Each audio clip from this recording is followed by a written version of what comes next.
하나님의 말씀 마가복음 9장 38절에서 50절까지의 말씀을 봉독하겠습니다. 요한이 예수께 여짜오되 선생님 우리를 따르지 않는 어떤 자가 주의 이름으로 귀신을 내쫓는 것을 우리가 보고 우리를 따르지 아니함으로 금하였나이다.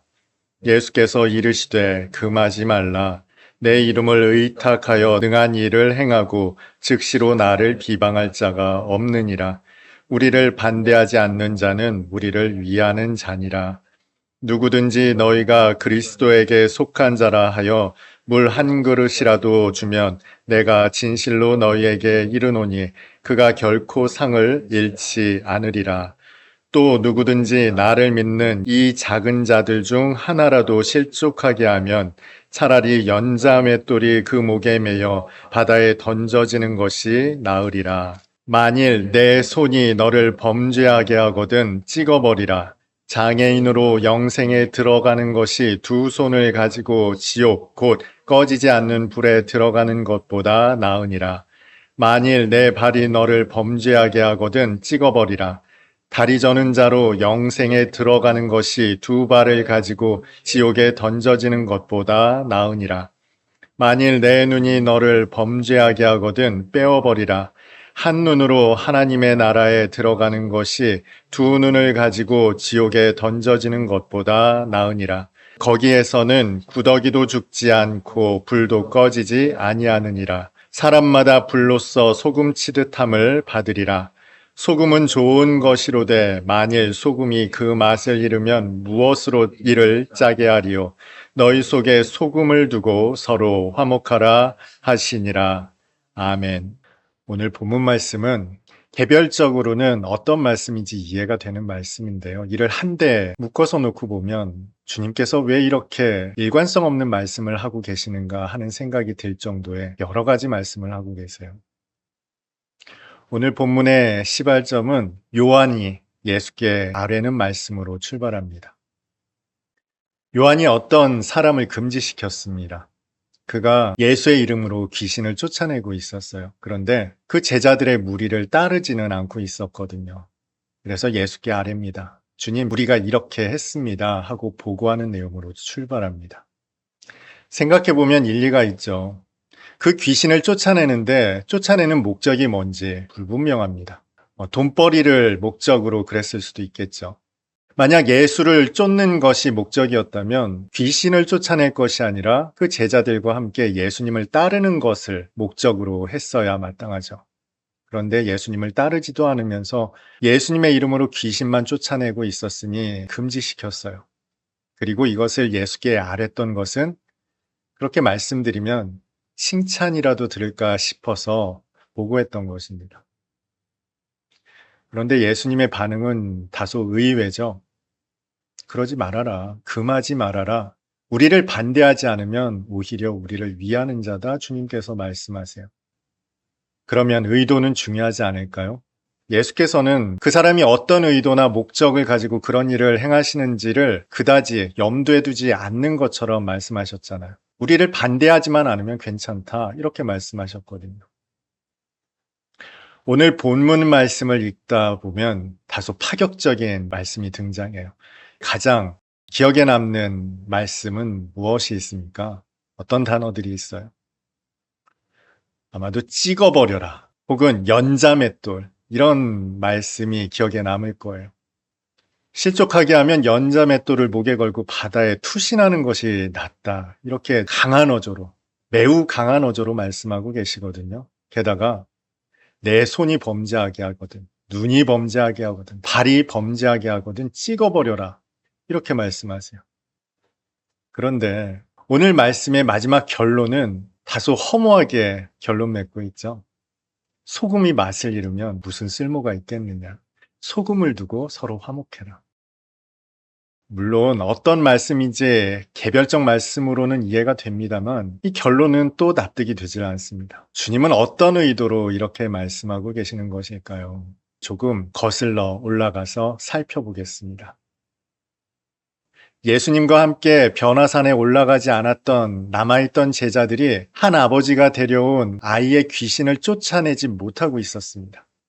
그래서 서기관들과 변론이 일어났거든요. 예수께서 도착하자마자 이 귀신을 쫓아내십니다. 여기에서 제자들 간에 분리가 일어났습니다.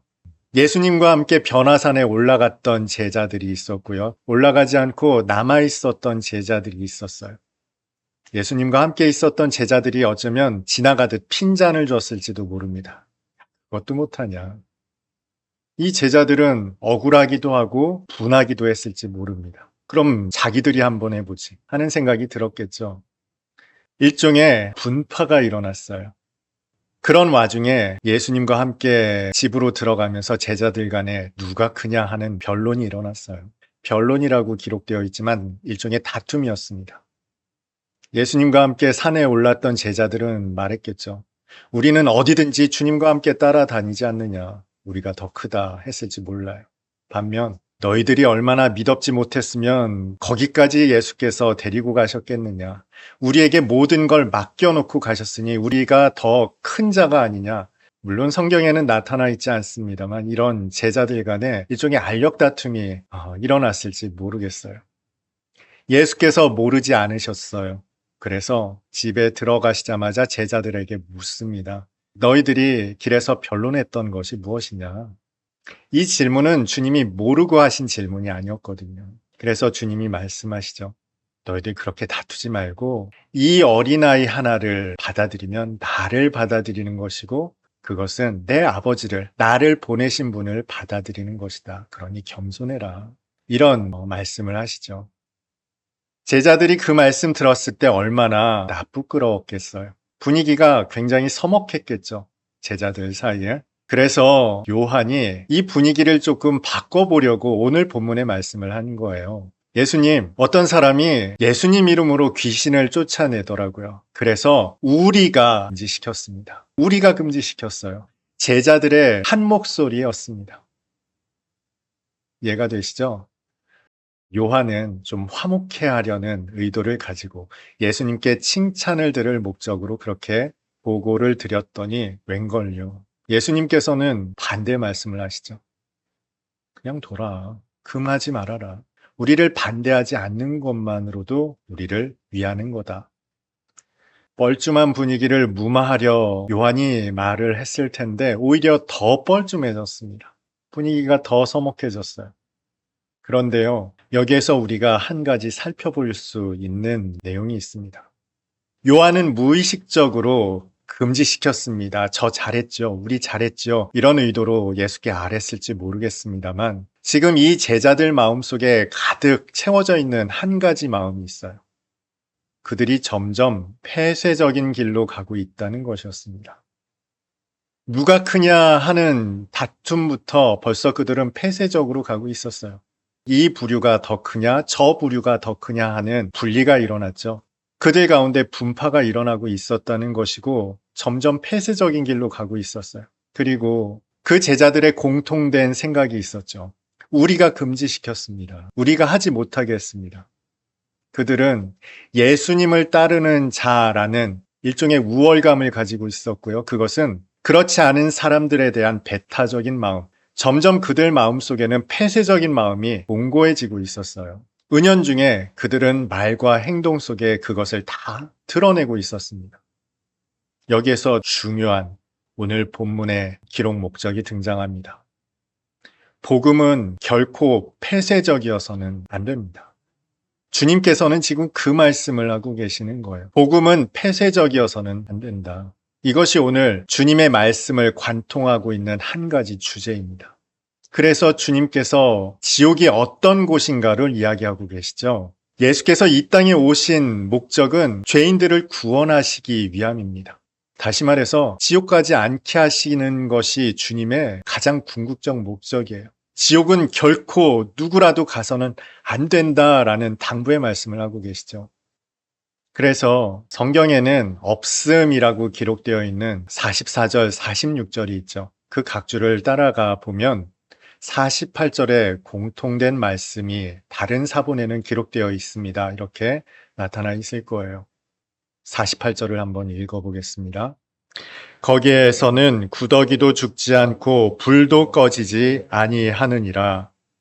지옥이 이런 곳이다. 끔찍한 곳이다. 그러니 그 지옥은 누구도 가서는 안 된다라는 의도의 말씀을 계속해서 하고 계시는 거예요. 심지어 범죄하게 하거든 그것을 찍어버려라. 주님 말씀하고 계시죠. 그 당부 속에는 어떤 누구도 구원에서 제외되어서는 안 된다라는 의도가 담겨 있는 것이죠. 여기에서 마태는 조금 더 구체적으로 우리에게 전합니다. 마태복음 18장 6절과 7절입니다. 누구든지 나를 믿는 이 작은 자 중 하나를 실족하게 하면 차라리 연자맷돌이 그 목에 달려서 깊은 바다에 빠뜨려지는 것이 나으니라. 실족하게 하는 일들이 있음으로 말미암아 세상에 화가 있도다. 실족하게 하는 일이 없을 수는 없으나 실족하게 하는 그 사람에게는 화가 있도다. 주님께서 범죄를 언급하시다가 갑자기 연자맷돌을 언급하시다가 왔다 갔다 말씀하시는 게 아니에요. 실족하게 하는 것, 이것이 바로 범죄하게 하는 것이에요. 그렇게 해서 어떤 한 사람이라도 실족하게 하면 그 사람에게는 화로다 말씀하시죠. 만약 어떤 사람을 실족하게 하는 일이 당신의 손이라면 혹은 당신의 발이라면 그것을 찍어버리는 것이 낫다 주님 말씀하고 계시는 것이죠. 마태는 그 다음에 나오는 말씀으로 주님의 뜻이 무엇인지를 더욱 분명하게 이야기하고 있습니다. 마태복음 18장 12절과 13절입니다. 14절까지 봅니다. 너희 생각에는 어떠하냐? 만일 어떤 사람이 양 100마리가 있는데 그 중에 하나가 길을 잃었으면 그 99마리를 산에 두고 가서 길 잃은 양을 찾지 않겠느냐? 진실로 너희에게 이르노니 만일 찾으면 길을 잃지 아니한 99마리보다 이것을 더 기뻐하리라. 이와 같이 이 작은 자 중에 하나라도 잃는 것은 하늘에 계신 너희 아버지의 뜻이 아니니라. 아멘. 주님은 당신의 뜻이 무엇인지를 분명하게 말씀하시죠. 한 사람이라도 잃어버리는 것은 아버지의 뜻이 아니다. 이것이 지금 주님께서 하고자 하시는 말씀의 진짜 의미입니다. 누구도 지옥 가서는 안 된다. 한 마리의 양이라도 한 사람이라도 잃어버려서는 안 된다. 그러니 반대하지만 않는다면 그는 오히려 우리를 위하는 자다. 그는 언제라도 복음을 받아들일 수 있는 자다. 주님은 그 말씀을 하고 계시는 거예요. 그러니 금할 필요가 없죠. 오히려 기회만 된다면 주의 말씀을 듣게 하는 것이 더 중요하다는 것이죠. 그럼에도 불구하고 실족하게 하는 일이 없을 수는 없답니다. 저와 여러분을 통해 그 제자들을 통해 어떤 누군가가 복음을 듣지 못하게 되는 일이 있을 수도 있다는 거예요. 그 사람에게는 화로다 주님 말씀하시죠. 제자들은 복음을 자신들만의 전유물로 여기고 있었어요. 그래서 오늘 본문 마지막 50절에서 이렇게 말씀하시죠. 소금은 좋은 것이로되 만일 소금이 그 맛을 잃으면 무엇으로 이를 짜게 하리요? 너희 속에 소금을 두고 서로 화목하라 하시니라. 아멘. 여러분 이 소금을 복음이라고 한번 바꿔보십시오. 그리고 오늘 본문을 읽으면 주님의 뜻이 무엇인지 아주 명확하게 이해가 됩니다.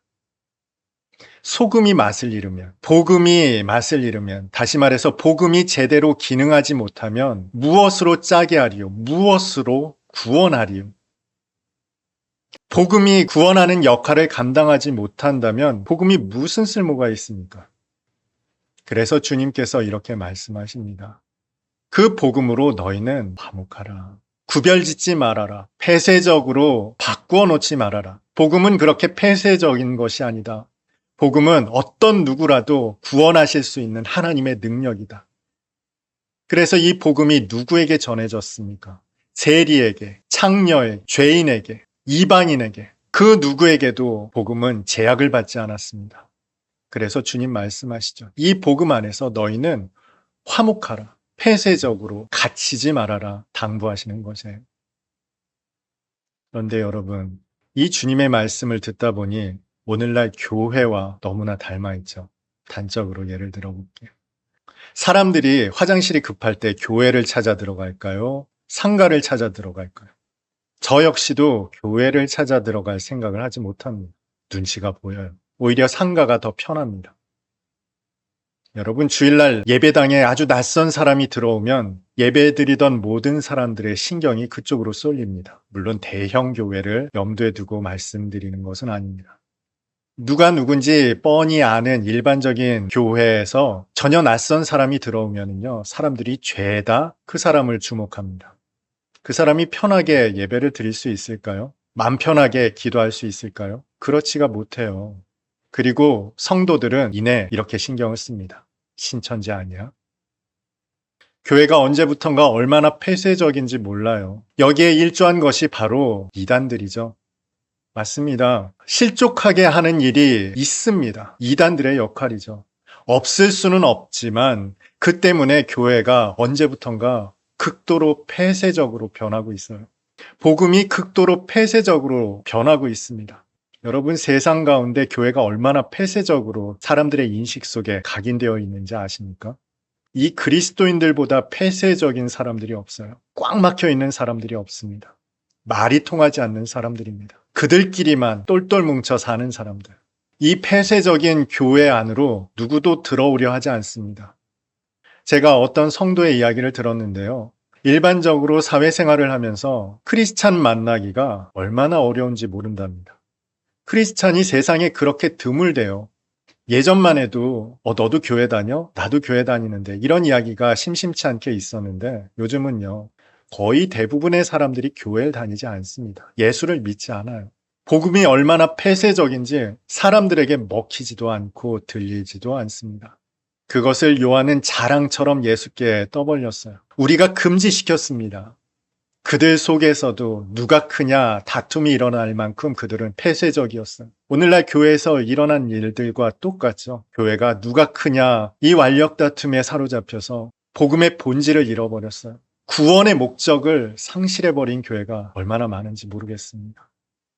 구덕이 무섭다고 장 못 담급니까? 구덕이 무섭다고 이단 무섭다고 복음을 전파하지 못합니까? 새신자가 오는데도 경계의 눈초리로 바라보아야 합니까? 우리는 아무렇지도 않게 실족하게 하는 일들을 서슴없이 행하면서 살아가고 있어요. 아주 폐쇄적이고 고립적인 신앙관을 가지고 사람들을 다 마다하며 우리만 예배드리고 우리만 기도하고 우리만 찬양하기에 급급합니다. 그리고 그것을 신앙이 좋은 것이라고 생각하며 살아가고 있어요. 그래서 주님께서 말씀하십니다. 너희 속에 소금을 두고 서로 화목하라. 여러분 속에 복음이 온전히 깃들어 있다면 이단이 두렵겠습니까? 세상에 어떤 지탄이 반대가 두렵겠습니까? 구더기가 무서워서 세상에 복음을 전할 수 없겠습니까? 우리가 이렇게 폐쇄적으로 신앙생활을 해 나가야겠습니까? 복음이 왕성할 때 교회는 어느 때보다 개방적이었습니다. 그 누구에게도 복음은 개방적이었고 교회는 개방적이었습니다. 물론 이를 틈타 수많은 이단도 들어오고 반대하는 사람들도 있었습니다만 그럼에도 불구하고 교회는 왕성할 때 개방적이었다는 사실을 잊지 마십시오. 초대교회가 그랬고요. 부흥의 시절에도 변함없이 교회는 개방적이었습니다. 복음은 어느 누구에게나 열려 있었어요. 반대하지 않으면 그 누구라도 복음은 선포되었고 전파되었습니다. 여러분 안에 하나님의 온전한 복음이 맛을 잃지 않은 짜릿짠 소금이 있기를 바랍니다. 그리하여 더 이상 폐쇄적인 신앙으로서가 아니라 반대하지만 않으면 호의적이라면 누구에게라도 가서 예수의 생명을 하나님의 복음을 증거하는 삶이 이 땅의 교회들 가운데 여러분 가운데 나타날 수 있기를 바랍니다. 복음이 있어도 구원하지 못하는 교회 대한민국 위에 없기를 주님의 이름으로 축복합니다.